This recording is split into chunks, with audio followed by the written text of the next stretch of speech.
Bienvenue dans les récits extraordinaires de Pierre Bellemare. Un podcast issu des archives d'Europe 1. Au printemps de l'année dernière, aux Canaries, un journaliste allemand débarque à Las Palmas. Les Canaries, vous savez, ce sont des îles situées dans l'Atlantique à la hauteur du sud marocain. Un lieu de vacances d'hiver parce qu'il y a toujours du soleil et qu'on peut s'y baigner presque toute l'année.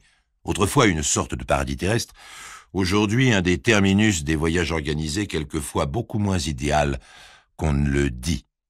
Le journaliste allemand n'est pas en vacances. Son rédacteur en chef l'envoie ici réaliser une enquête, rechercher une certaine Eva, célèbre pour sa beauté et sa richesse, savoir ce qu'elle est devenue depuis qu'elle a quitté Hambourg. À la suite d'une affaire criminelle, la presse, la radio, la télévision ont beaucoup parlé d'elle, trop parlé d'elle. Elle s'est enfuie, s'est réfugiée dans un pays de rêve. Y est-elle heureuse enfin? De toute façon, le public s'intéressera à son sort. On est sans nouvelles d'elle depuis plusieurs années. Eva est un bon sujet de reportage. Le journaliste arrive à Las Palmas devant un immeuble moderne. Les appartements ont de grands balcons qui donnent sur la mer. L'entrée est décorée de rocailles, de plantes grasses et de fleurs. Eva M., je ne vous donne que l'initiale de son nom de famille par discrétion, a su choisir une résidence de qualité. Le journaliste s'adresse au gardien. « Eva M., quel étage, s'il vous plaît ?»« Ah, vous devez faire erreur, monsieur, ce n'est pas ici. »« Ben, c'est pourtant l'adresse qu'on m'a donnée. Voyez vous-même, Eva M., décoratrice. »« Attendez un instant, je vais demander. » Le gardien entre dans sa loge, revient au bout de quelques instants. « Cette dame a déménagé, elle tient une boutique de souvenirs sur la route de Malpalomas. Vous connaissez ? » « Non, mais j'ai une carte, si vous voulez me montrer où c'est. » Malpalomas, en 1965, c'était des dunes immenses derrière des champs de tomates, des cabanes en planches, où l'on mangeait des œufs sur le plat cuits avec des bananes. En 1975, Malpalomas, c'est une station balnéaire en béton, des hôtels, des magasins. La boutique sur la route est misérable, à bric-à-brac. Le gardien a dû se tromper. L'enseigne est pourtant bien celle qu'il a indiquée, Eva Souvenir. Il doit y en avoir une autre plus loin qui porte le même nom. Le journaliste descend tout de même de sa voiture de location pour se renseigner. Il entend un gosse qui pleure et des cris en espagnol. « Alors je l'aurais pas, ma montre bracelet ? Non, fiche-moi la paix. Tu me l'avais promis pour ma fête. C'était avant, allez, file. Je vais faire un malheur. » Le gosse sort de la boutique en courant, suivi d'une mégère qui marche en s'appuyant sur 2 béquilles. Elle se heurte au journaliste. « Mais qu'est-ce que vous voulez ? À cette heure-ci, c'est fermé. » Je cherche quelqu'un. Eva M. De la part du journal de Hambourg. La vieille femme éclate de rire et dit en allemand « Vous êtes drôle. »« Eva M, c'est moi, mon pauvre monsieur. » La belle et riche Eva était devenue cette épave. Une infirme travaillant dans la brocante. Et pour quelle raison? Une erreur judiciaire.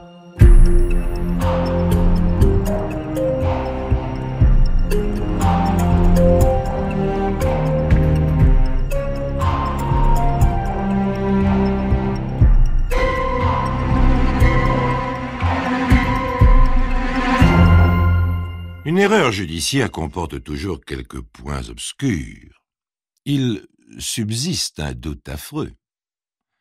Si l'accusé est condamné, on se dit « s'il était innocent ?» Si l'accusé est acquitté, on se dit « s'il était coupable ?» Remarquez, il vaut mieux être indulgent pour un coupable que de risquer de condamner un innocent, surtout quand il s'agit de la peine de mort. Le journaliste envoyé aux Canaries afin d'y retrouver Eva revient à Hambourg et son rédacteur en chef lui demande « Alors, vous avez rapporté des photos, elles sont bonnes ? Regardez vous-même. » La photo posée sur le bureau représente une femme au visage bouffi, les cheveux décoiffés, maintenus par un bandeau. Elle est vêtue d'un chemisier sale et d'un pantalon de cretonne à fleurs du plus mauvais goût. Vous êtes sûr que c'est elle ? Absolument. C'est incroyable, non ? Je félicite, mon vieux. Remarquez, on en mettra une autre à côté. Une photo ancienne. Tenez, celle-ci ne serait pas mal à la fenêtre du train quand elle a quitté Hambourg. Le vieux cliché montrait une voyageuse élégante, bien maquillée, faisant ses adieux en agitant la main. Vous pensez qu'on la reconnaîtra? Si on regarde les photos séparément, c'est difficile, mais l'une à côté de l'autre, c'est évident. Quand même changer à ce point et si vite. Mais elle a pris un sacré coup de vieux. En débarquant chez elle, je ne l'ai pas reconnue. Elle n'a plus d'argent, quoi. Quand elle est partie, elle emportait un joli paquet, si mes souvenirs sont exacts. Je vais vous raconter ça. Mais pour l'accrochage, vous préférez les conséquences d'une erreur judiciaire ou la fin des amants tragiques? Les conséquences d'une erreur judiciaire. Il vaut mieux mettre en cause la justice, c'est plus payant, d'autant que ça ne nous empêche pas de raconter son histoire avec Eric. Ah oui, celui-là. Oui, joli salaud. Que voulez-vous? Quand elles ont un type dans la peau, les femmes deviennent folles. Et voilà où ça les mène. Eric et Eva se sont rencontrés à Hambourg à la fin de la guerre, en 1946. Eva loue une suite dans un palace, le Reichshof, où elle habite avec sa mère et sa fille, Jeanne, âgée de 11 ans. Elle possède une voiture de sport et mène grand train. D'où lui vient sa fortune? De la vente d'un magasin de confection à Prague, hérité de son père, et d'habiles relations avec les occupants de la Tchécoslovaquie, son pays d'origine. Son charme et sa beauté ont aidé à conclure de fructueuses opérations. Eric est tchèque, lui aussi. Quand il apprend qu'une de ses compatriotes, riche de surcroît et possédant des relations, loge à l'hôtel, il se présente. « J'arrive de Prague. Moi aussi, c'est amusant. Voulez-vous me permettre de vous offrir un verre ?»« Avec plaisir. » Eva n'est pas une petite sainte. Elle a été mariée 2 fois et elle n'a que 29 ans. Son premier mari l'a quittée, le second s'est suicidé. Cela ne paraît pas l'avoir affectée. Eric, libre, disponible, lui convient. Cela lui plaît de faire la connaissance d'un homme de son âge, beau et mystérieux. Car Eric ressemble plus à James Bond qu'à un employé des postes. Je suis dans les affaires, mais quelles affaires? Oh, vous savez, actuellement, on prend ce que l'on trouve. Le port de Hambourg, en 1946, baigne plus que jamais dans les brumes du Nord. On y traite de tout, parmi les ruines, dans la misère et le luxe qui s'y côtoient. Le marché noir fleurit, l'occupation alliée n'arrange pas grand-chose. Elle attire les espions de tous bords. La mère d'Eva s'inquiète. À ta place, je me méfierais. Mais de qui? Eh bien, de ce garçon. Eric? Enfin, pourquoi, grand Dieu? Et si c'était un agent secret? Oh, ça ne me fait pas peur, au contraire. Ça me changerait de tous les marchands de soupe que j'ai connus. C'est l'amour. L'amour et l'aventure. On sort la nuit, muni d'un laissez-passer des autorités anglaises. On danse, on trinque avec des officiers qui, depuis 1940, ont roulé leurs bosses à travers le monde. Pendant la journée, Eva se rend souvent chez une vieille amie de son défunt mari, elle-même veuve d'un médecin, la veuve Moser. Les 2 femmes font de la musique. Eva chante, Madame Moser l'accompagne au piano. Eric. Oui, Eva. J'ai quelque chose à te demander, mais je ne voudrais pas que ça t'embête. Dis toujours. Viens avec moi cet après-midi. Chez Madame Moser? Qu'est-ce que tu veux que j'y fasse? Tu vas rire, mais j'ai des doutes sur ses intentions à mon égard. Et oui, je lui plais, figure-toi. Elle exagère. Madame Moser, et oui, c'est comme ça. Elle aime les femmes. Et moi, ça me dégoûte. Enfin, tu es de taille à te défendre. Oui, mais pourtant, je ne veux pas lui faire de la peine. Alors, si tu es là, tu comprends, ça sera plus facile. Les relations d'Eva, d'Eric et de Madame Moser sont assez troubles. Pas seulement dans le domaine que vient d'évoquer Eva, la vieille dame est avare. Elle a peur qu'on lui vole son argent et ses bijoux. Elle cache une petite fortune chez elle, dans les endroits les plus bizarres. Eva l'aide à coudre des poches dans son corset pour y mettre des pièces d'or. La doublure de son manteau d'astrakhan est matelassée avec des billets de banque. Des bijoux reposent au fond des vases de fleurs. Et pourtant, Madame Moser est propriétaire de l'immeuble dans lequel elle a son appartement. Les cambrioleurs ne risquent pas d'emporter l'immeuble. Elle ferait mieux de leur laisser la possibilité d'emporter le reste. Le reste, autrement dit, ce qui reste après le passage d'Eric. Et oui, pendant qu'Eva chante la truite ou le roi des aulnes, Eric se promène dans l'appartement seul et tranquille. Il s'emplit les poches au rythme de Schubert. Madame Moser referme son piano après avoir mis sur le clavier un petit tapis de laine. Elle embrasse Eva un peu trop tendrement. Eric lui baise les mains. Il a de bonnes manières. Quand ses amis sont partis, La vieille dame, comme Harpagon, tâte son argent à travers les tissus qu'il protège, compte des diamants, admire les reflets de ses rubis. Mais il lui en manque.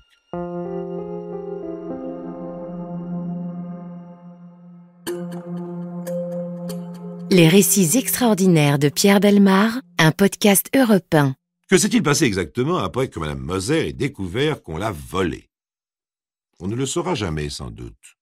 Quoi qu'il en soit, le 28 juin 1946, la vieille dame est trouvée assommée et étranglée dans sa cuisine. C'est la femme de ménage qui a découvert le corps et alerté la police. L'enquête commence. En feuilletant l'agenda de la victime, un inspecteur repère un rendez-vous le 22 juin, 6 jours avant le crime. 15 heures, Eva et Eric pour le bureau du consul. Phrase énigmatique, ce bureau, est-ce un meuble où était caché de l'argent, des valeurs, des bijoux? À moins que ce ne soit en ville un endroit où se traitent certaines transactions, mais lesquelles? Et où?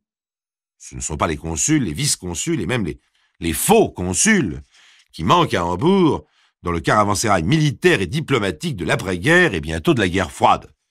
Il faut interroger Eva et Eric, tout de suite désignés comme des habitués de la maison, des intimes de Mme Moser. Seulement voilà, Eric et Eva ont disparu. La mère d'Eva déclare que sa fille est partie en vacances, en Suisse, pense-t-elle. Un périple en voiture, impossible de la joindre. Seule ou avec Eric? Elle n'en sait rien. Eric, lui, a quitté l'hôtel sans laisser d'adresse. Cette double disparition rend évidemment suspect les deux amants. Interpol entre en action. Eva reste introuvable. Par contre, Eric est arrêté au moment où il tente de franchir la frontière tchèque. Vous avouez que vous avez tué la veuve Moser? Je ne l'ai pas tuée. Je l'ai assommée. Ensuite, Eva l'a étranglée. Vous avez arrangé ça tous les deux. C'est Eva qui m'a embarqué dans cette histoire. Elle ne pouvait plus supporter Mme Moser qui lui faisait sans cesse des avances. Enfin, vous comprenez ce que je veux dire. Moi, je ne pensais tout de même pas qu'Eva allait l'assassiner. Ça s'est passé un après-midi au piano. Eva a chanté l'Ave Maria de Schubert. Tout d'un coup, la musique s'est arrêtée. Eva a crié, je suis entré dans la pièce. Elle m'a dit « Frappe-la, mais frappe-la donc! Tu n'es qu'un lâche !» Alors j'ai pris un barreau de chaise, un barreau cassé qui se trouvait là, et j'ai cogné. Mme Moser est tombée évanouie. Eva est allée chercher une serviette. Moi, je suis sorti. J'ai eu un malaise. Après, Eva est venue me chercher. Elle a voulu que je l'aide à transporter le corps dans la cuisine. C'est là que j'ai compris que la pauvre dame était morte. Étranglée. Alors je me suis sauvé. Et votre amie Eva M, pouvez-vous nous dire où elle se trouve maintenant? Je ne sais pas. Je ne voulais plus la revoir. Elle m'avait promis de m'épouser. Nous devions partir nous installer au Brésil. Elle y est peut-être maintenant. Sao Paulo. La plus grande ville du Brésil. Une ville champignon. On y inaugure un gratte-ciel toutes les heures. 357 autorisations d'ouvrir un commerce y sont données chaque jour. 37 stations de radio y déversent 24 heures sur 24 de la musique américaine. 9 chaînes de télévision y organisent des jeux. Quel est le nègre le plus noir? Allez que le jury compare les visages des concurrents. Le gagnant recevra un cadeau, une statue de la Sainte Vierge. Ou encore, celui qui apportera le pain le plus long aura droit de danser la samba avec une reine de beauté. Eva vit à Sao Paulo. Elle vit en compagnie de sa mère, de sa fille, et elle vit fort bien. Elle a ouvert une maison de couture. Sa fille est fiancée à un diplomate. Elle s'apprête à contracter un beau mariage. Et oui, elle n'est plus une petite fille, elle a 21 ans. 10 ans ont passé depuis les événements que je viens de raconter. C'est le bonheur. Jusqu'au jour où la police brésilienne sonne à l'appartement du 35e étage de l'immeuble où habite Eva M. Eva, extradée, est arrêtée, emmenée et emprisonnée à Hambourg. Elle comparaît devant les assises, elle se borne à déclarer « Je suis innocente ». Elle refuse de parler, de répondre aux questions, attitude pour le moins curieuse et qui ne sert pas sa cause. Veut-elle protéger Eric parce qu'elle l'aime encore, bien que celui-ci l'ait quitté? Pourtant, Eric, lui, ne se gêne pas, il accable son ancienne maîtresse. C'est elle, l'instigatrice du crime, la meurtrière. Lui, il n'agit que par faiblesse, par amour coupable. Eva est condamnée aux travaux forcés à perpétuité. Eric, lui, a déjà été condamné auparavant à 30 ans de prison. Mais l'affaire n'est pas terminée pour autant. Les avocats d'Eva M ne s'avouent pas battus. Ils attaquent le jugement. Ils viennent de découvrir un fait nouveau. Éric est un espion. Quand il a passé la frontière tchèque après le crime, il ne s'enfuyait pas. Il exécutait une mission secrète. Si la police tchèque l'avait su, il risquait purement et simplement la mort. Il a préféré accuser Eva et s'accuser lui-même de complicité. Il brouillait les pistes et surtout, il restait vivant. Eva M est jugée une seconde fois. Son avocat plaide. Ce n'est pas parce qu'on ne mène pas une vie bourgeoise, qu'on se marie pour la forme, qu'on se moque de porter tel ou tel nom. Eva avait changé plusieurs fois d'identité au cours de ses voyages, qu'on achète des passeports truqués, qu'on est forcément un assassin. L'accusée a toujours mené une vie peu conventionnelle, bien avant le jour du meurtre. Mais elle n'avait aucun motif de tuer pour s'enrichir. Il était facile pour une aussi jolie femme de se procurer de l'argent pour ses charmes, quand elle en avait besoin. Or, elle n'avait même pas besoin d'argent, puisqu'elle était riche. Et il a été prouvé que le vol était le seul mobile du crime. Les avocats réexaminent en détail le récit d'Éric. Premièrement, le crime n'a pas été commis dans le salon de musique, mais dans la cuisine. Quand on a découvert le cadavre, le gaz brûlait encore. Madame Moser s'apprêtait à faire cuire un beefsteak. Deuxièmement, la victime n'a pas été assommée avec un barreau de chaise, mais avec un objet de verre. On a trouvé des débris de verre dans la cuisine. Ce fameux récit d'Éric sur lequel est basée l'accusation est donc faux. On sait maintenant pourquoi, en raison des activités politiques de l'agent secret. D'ailleurs, pourquoi, condamné à 30 ans de prison, celui-ci a-t-il été libéré avant d'avoir purgé sa peine? Le tribunal semble ne pas vouloir chercher plus loin. Eva M est acquittée. Elle reçoit un dédommagement de 200 000 marks. Elle sort libre et souriante du palais de justice. Déjà, les éditeurs se disputent la publication de ses mémoires. Eva M entreprend une fois de plus une nouvelle existence courageusement. Elle s'installe donc aux Canaries, à Las Palmas, où elle devient décoratrice d'appartements. A-t-elle oublié le bel Éric, l'homme qui l'a rendue heureuse à un moment puis a causé son malheur? Lui a-t-elle pardonné d'avoir tenté de sauver sa vie dangereuse d'agent secret en brisant la sienne? Oui, il s'agit bien d'amour tragique, comme l'a écrit le journaliste chargé de l'enquête pour le journal de Hambourg. Un tel amour ne s'efface pas d'un coup d'aile en s'envolant des brumes du Nord pour atterrir au pays du soleil. Un jour ou l'autre, on paie l'addition des fautes que l'on a commises. Pourtant, les affaires vont bien à Las Palmas. On construit à tour de bras tout le long de la côte et Eva ne manque pas de commandes. Une première ombre quand même. Les fiançailles de sa fille avec le diplomate ont été rompues. Le fiancé, étant donné sa situation, ne pouvait avoir une belle-mère jugée aux assises. La fiancée désespérée se met à vivre n'importe comment pour oublier. Elle a un enfant, un petit garçon, et ne veut pas l'élever. C'est sa grand-mère Eva qui le recueille à Las Palmas. Un second événement plus grave se produit. Le hasard, diront les uns, le destin, diront les autres. Eva, en haut d'une échelle, installe des rideaux. L'échelle glisse, Eva fait une chute. Il faut opérer, le chirurgien lui met une hanche artificielle. Il m'a charcuté comme une bête, dit-elle. Je ne pourrai plus jamais marcher comme avant. Rien que pour traverser la route, aller au supermarché Lopez, vous voyez, là, juste en face, il me faut un quart d'heure avec mes béquilles, à cause des autos qui ne ralentissent même pas. Eva infirme a perdu sa situation. Voilà pourquoi maintenant elle s'occupe de brocante. Avant de la quitter, le journaliste risque une question. La question. Est-ce que vous pouvez me dire, aujourd'hui, à moi, qui a tué Madame Moser? Si on vous le demande, cher monsieur, vous direz que vous n'en savez rien. Tout ce que je sais, moi, c'est qu'on m'a condamné à mourir au soleil.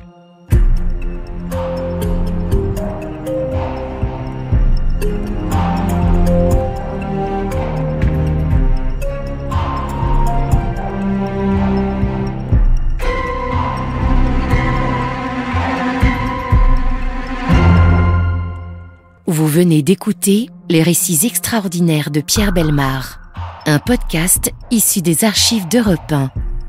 Réalisation et composition musicale, Julien Tarot. Production, Estelle Lafont. Patrimoine sonore, Sylvaine Denis, Laetitia Casanova, Antoine Reclus.